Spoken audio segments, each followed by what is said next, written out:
Hi everyone, this is a video I've made of myself painting Seth from Arcadia Quest.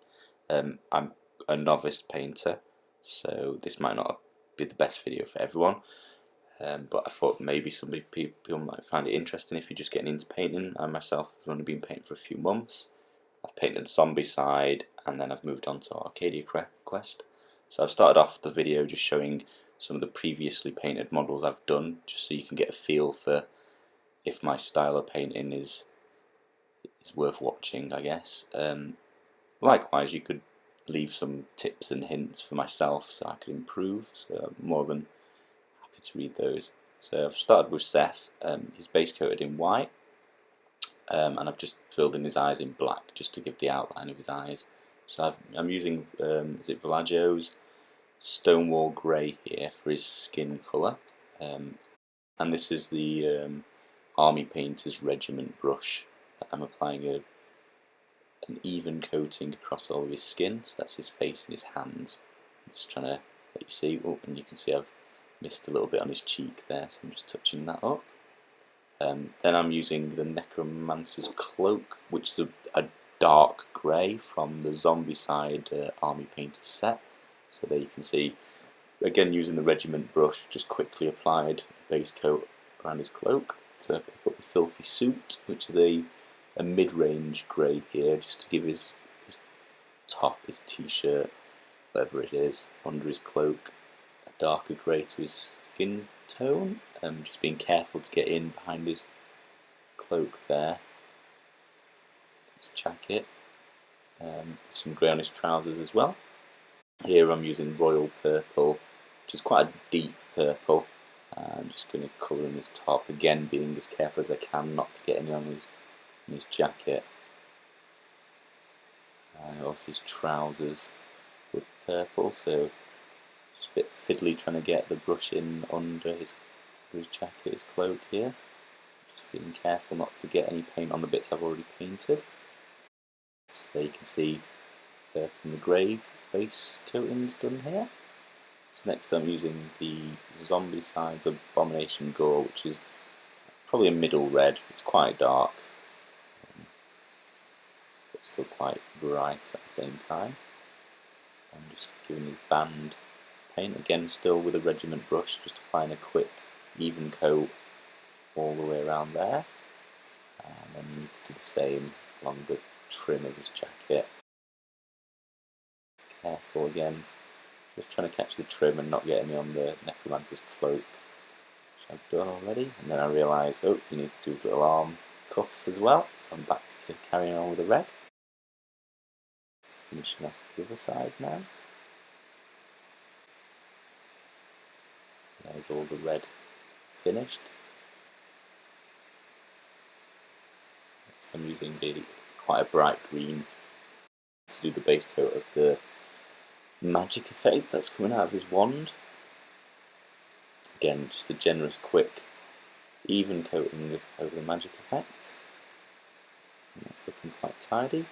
This is the Brain Matter Beige from the Zombicide kit again. I'm switching down to the detail brush now because I'm going to paint his eyeballs.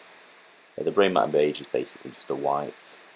I'm just carefully giving him some eyes. And while I've got the colour out, I'm just touching up his teeth as well. Just any of the primer that's not come through enough. There's his eyes and teeth done. This is the Leather Brown, which is a medium brown. I'm going to paint his boots again, being as careful as I can not to get any paint on any of the bits I've already painted. And extra fiddly because I'm dodging his jacket / cloak all the time. A lot of upside down painting. I'm going to do his belt while I'm here in this colour. And his wand handle, the same brown.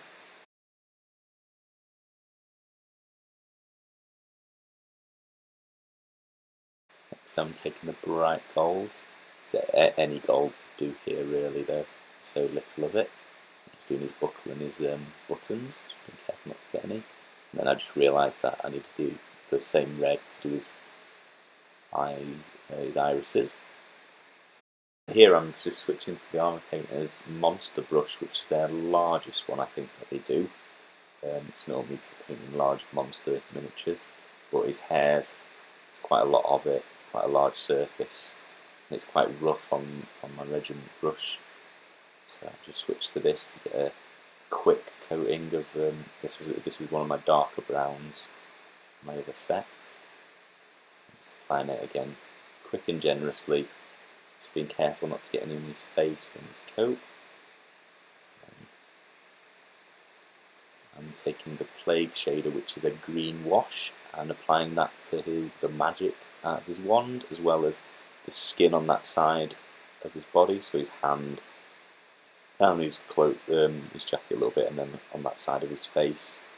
Just trying to give the effect that there's lights coming out of his wand.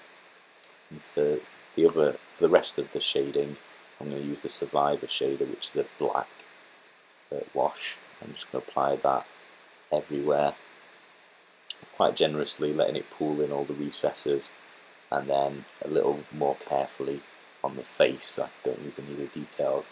Just trying to get it to pool in the between his teeth and on the outside of his mouth there, and again less of it on his face. Just trying to get it to pool in all the places where you'd expect shadows, in his ear and his eye socket, etc. So now I'm going to move on to the highlighting, and I'm going to use the detail brush. It's part of the Army Painter's set.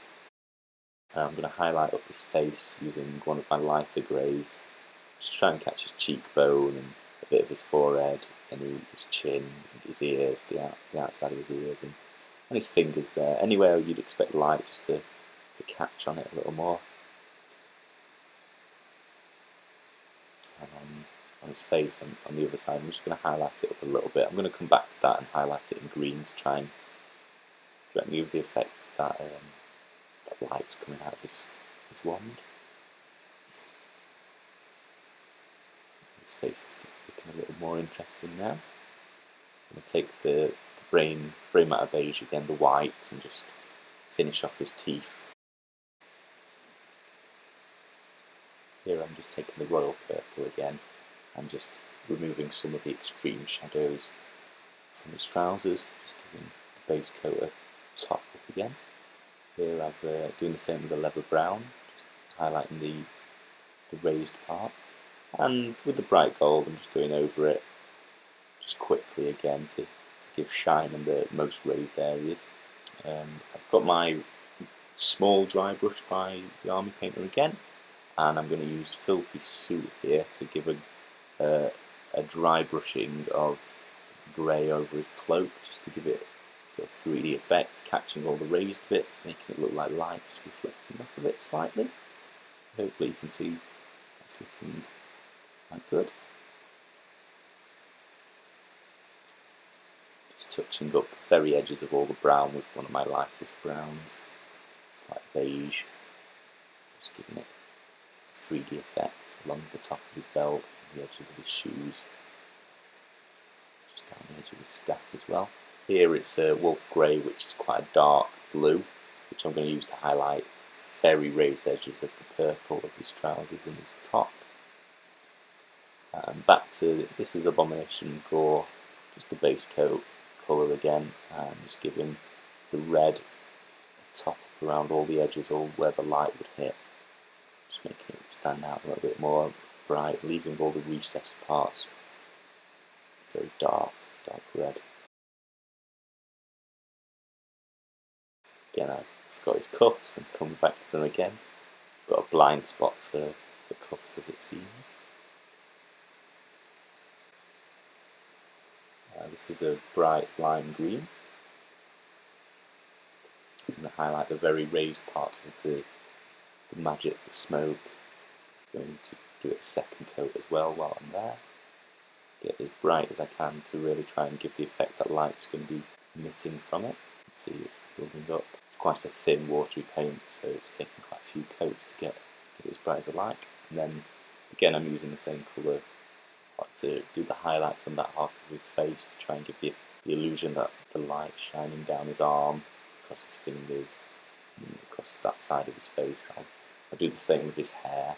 I'm doing a final, my lightest grey on the very, very edges of his nose and his cheekbone and his ears and his fingertips there, just to give a third final highlight to his skin tones. Get his lips as well.